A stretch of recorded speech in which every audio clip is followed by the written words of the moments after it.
Alright, so fear, a lot of times is baseless. A lot of times we fear things that are not going to really matter. We fear things that will never happen.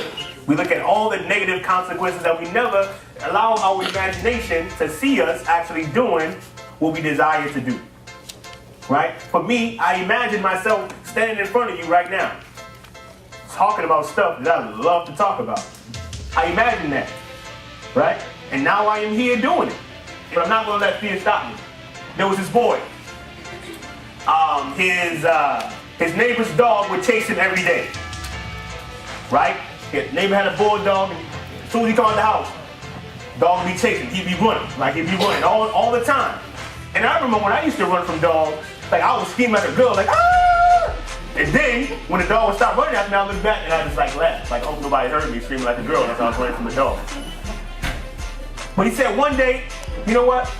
I'm gonna stop running from this dog. Right? So he came out of his house.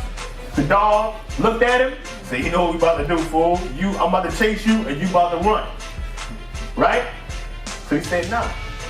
Came off the porch, picked up a rock, cocked it at the dog. The dog did not chase him. The dog actually backed up, started to bark. But then he noticed something about that dog that was kind of peculiar. The dog didn't have any teeth in its mouth. Right? So he was running away from a toothless dog. A dog that could do nothing other than gum him to death if it actually caught him. But that's what happens when we don't face our fear. You spend all that energy running away, and all we gotta do is turn around and look at it in his face and say, I'm not going nowhere. Right? I'm gonna go through you.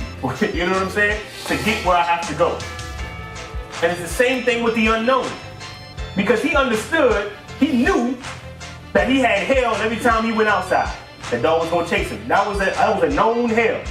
He didn't know what it was gonna be like if that dog wasn't chasing him anymore. So he didn't want to deal with it. Right? And then sometimes we prefer that known hell to an unknown heaven.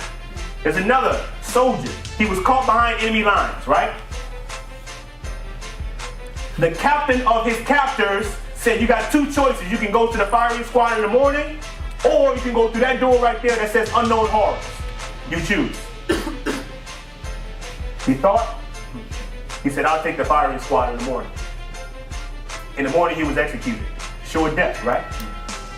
So somebody asked the captain, he said, yo, what was behind that door? He said, freedom. But so many people have not gotten over their fear of the unknown. So we cannot be scared of what we can be. It's the possibility of the thing that scares us a lot of times. They say some people are scared of failure. I think more people are scared of success. That's why we don't move. Right? That's why we don't move to our dreams. Whose dream are you living right now?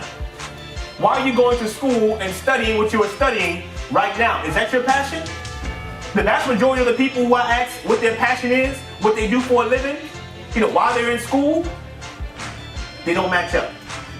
I said, what are you going to school for? Oh, I'm going for nursing. What are you going to school for? I'm going for gynecology. What are you going to school for? I'm going to be an architect. I'm going to be a doctor. I'm going to be a lawyer. Whatever. Right? And I ask people, what do you do for a living? Oh, I work in sales. I work in customer service. I work in whatever. And then the next question I always ask them, is that your passion? And then their eyes get cast low.